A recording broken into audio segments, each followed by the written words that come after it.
Ketika kami melihat kehidupan kami sungguh sangat bersyukur karena kasih Tuhan telah menemukan kami dan membuat kehidupan kami begitu berharga di mata-Mu. Bahkan Tuhan menganggap kami seperti biji mata Tuhan. Terima kasih Bapa, Kau sungguh baik.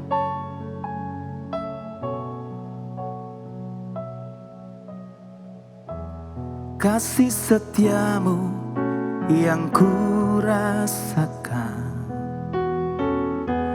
lebih tinggi dari langit biru.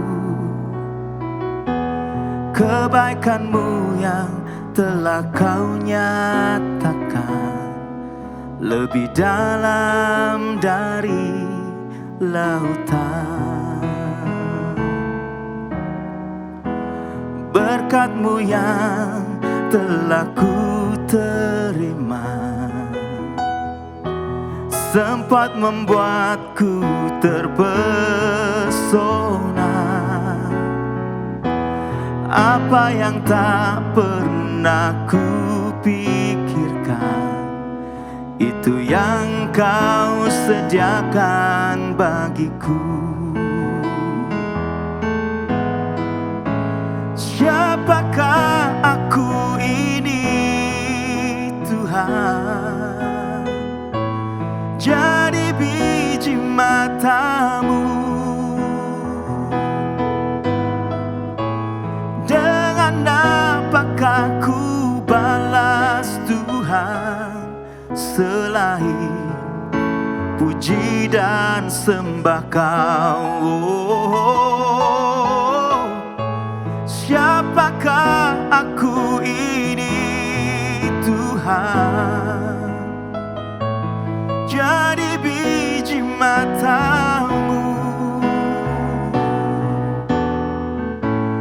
Dengan apakah ku balas Tuhan selain puji dan sembah Kau?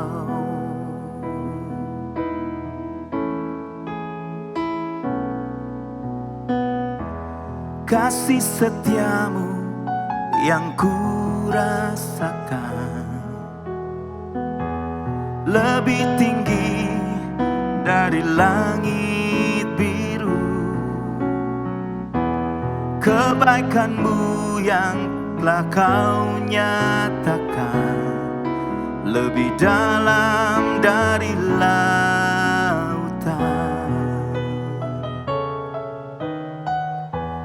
Berkat-Mu yang telah ku terima sempat membuatku terpesona. Apa yang tak pernah ku pikirkan, itu yang Kau sediakan bagiku. Siapakah aku ini Tuhan? Jadi biji mata-Mu.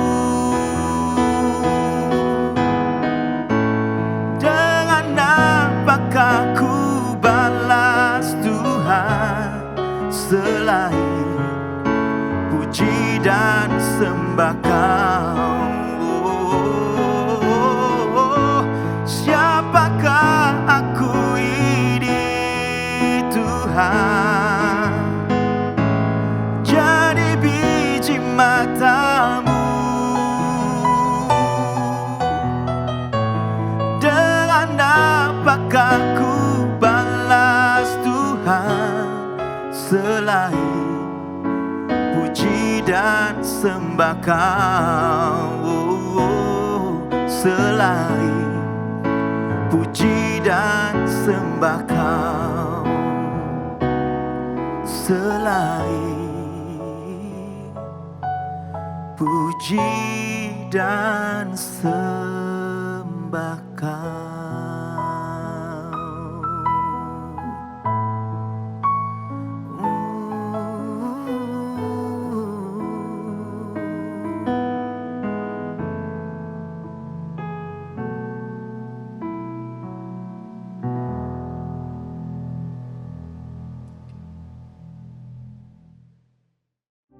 Shalom Bapak Ibu Saudara.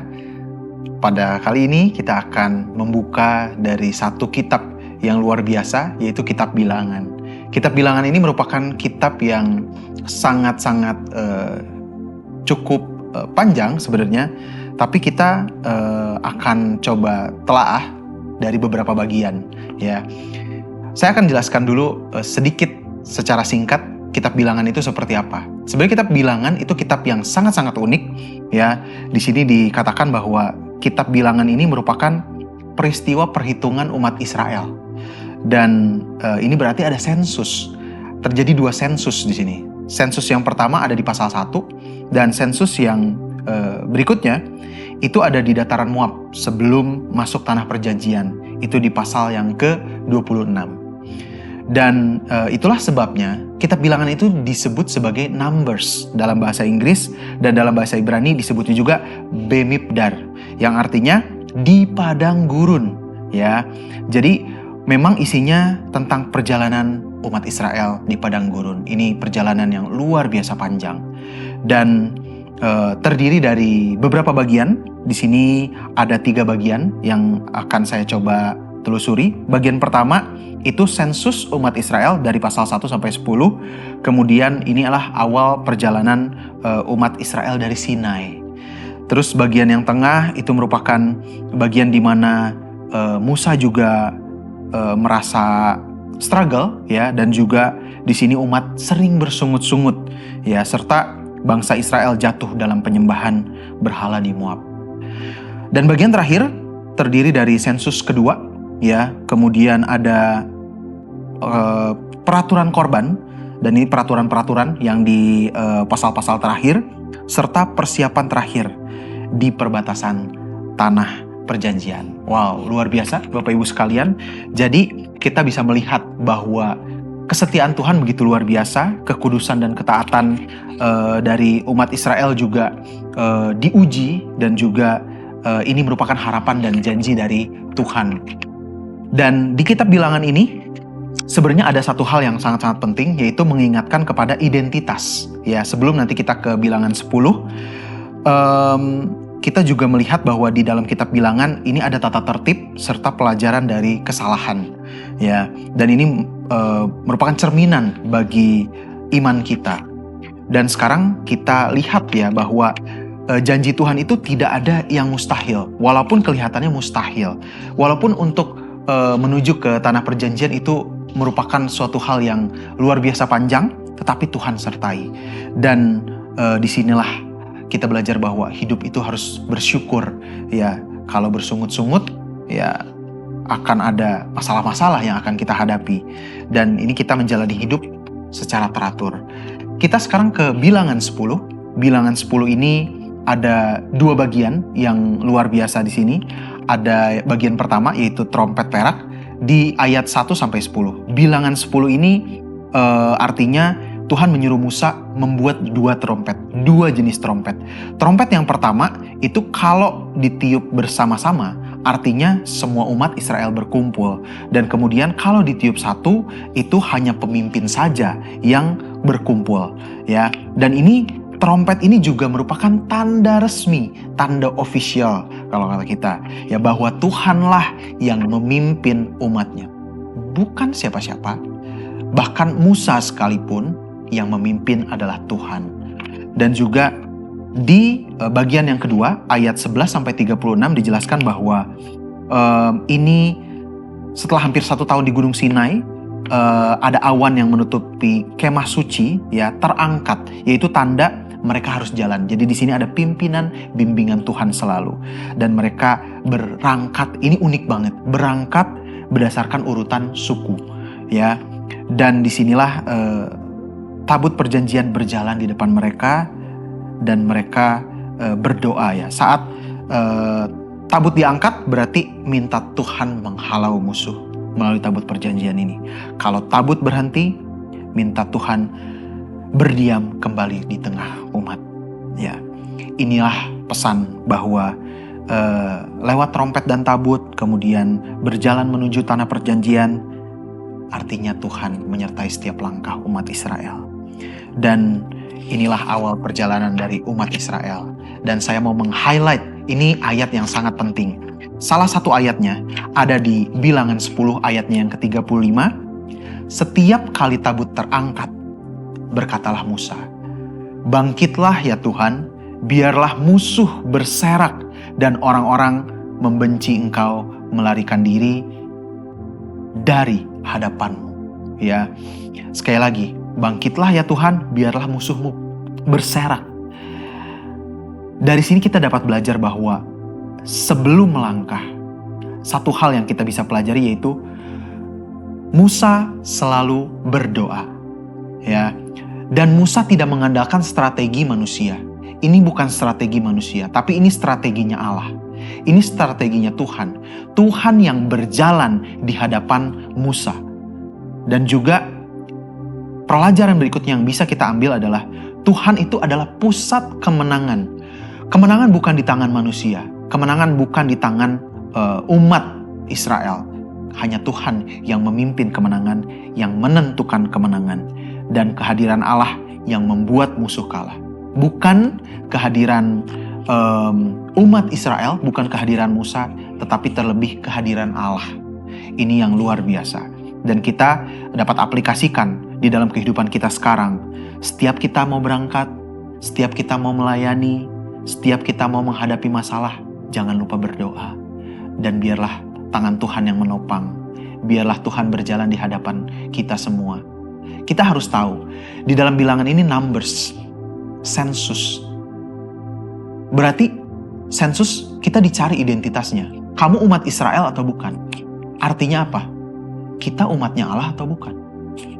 Kalau kita menyadari identitas kita sebagai umat Allah, Bapak Ibu Saudara, kita harus sadar, identitas kita adalah umat pilihan Allah. Dan sebagai umat Allah, jangan lupa, andalkan Tuhan setiap hari. Apakah Kristus sebagai center kita? Ataukah diri kita sebagai pusat dari kehidupan kita? Jangan mengandalkan diri kita, andalkan Tuhan, selalu berdoa. Setiap kali mau berangkat, ya, berdoa. Coba kita berdoa, bangkitlah Tuhan, pimpin langkahku. Dan juga ini mengingatkan kita bahwa kita nggak berjuang sendiri. Tuhan yang melawan musuh kita, sehingga musuh itu berserakan. Peperangan di depan kita itu ada banyak, teman-teman semua. Bapak Ibu Saudara sekalian. Di kerjaan, apalagi di tempat pelayanan. Di tempat pelayanan itu luar biasa. Kalau kita nggak bersatu hati, tidak berdoa, tidak memuji menyembah Tuhan lebih dulu, bagaimana kita bisa menghadapi peperangan di tempat pelayanan? Karena pelayanan butuh pimpinan Tuhan. Karena pelayanan Tuhan yang akan menopang langkah kaki kita. Dimanapun Bapak Ibu Saudara melayani, jangan lupa untuk selalu andalkan Tuhan. Dan kita belajar dari bilangan 10 ini. Bangkitlah ya Tuhan, biarlah musuhmu berserak. Bangkitlah ya Tuhan, pimpin langkahku. Kita gak pernah berjalan sendiri, karena Tuhan memimpin langkah kita. Demikian firman Tuhan, mari kita bersatu dalam doa. Tuhan, terima kasih telah memimpin langkah kami Tuhan. Biarlah kami tidak mengandalkan diri sendiri. Biarlah identitas kami itu jelas bahwa identitas kami adalah yaitu umat yang Engkau pilih. Kami serahkan semua aktivitas kami dan Bapak Ibu Saudara sekalian di dalam tangan-Mu. Kami serahkan dalam nama Tuhan Yesus, kami berdoa dan mengucap syukur. Amin. Bilangan 10. Semboyan nafiri. Tuhan berfirman kepada Musa, buatlah 2 nafiri dari perak. Dari perak tempaan harus kau buat itu, supaya dipergunakan untuk memanggil umat Israel dan untuk menyuruh laskar-laskarnya berangkat. Apabila kedua nafiri itu ditiup, segenap umat itu harus berkumpul kepadamu di depan pintu kemah pertemuan. Jikalau hanya satu saja ditiup, maka para pemimpin, para kepala pasukan Israel harus berkumpul kepadamu. Apabila kamu meniup tanda semboyan, maka haruslah berangkat laskar-laskar yang berkemah di sebelah timur. Apabila kamu meniup tanda semboyan kedua kalinya, maka haruslah berangkat laskar-laskar yang berkemah di sebelah selatan. Jadi tanda semboyan harus ditiup untuk menyuruh mereka berangkat. Tetapi untuk menyuruh jemaah itu berkumpul kamu harus meniup saja tanpa memberi tanda semboyan. Nafiri-nafiri itu harus ditiup oleh anak-anak Imam Harun. Itulah yang harus menjadi ketetapan untuk selama-lamanya bagimu turun-temurun.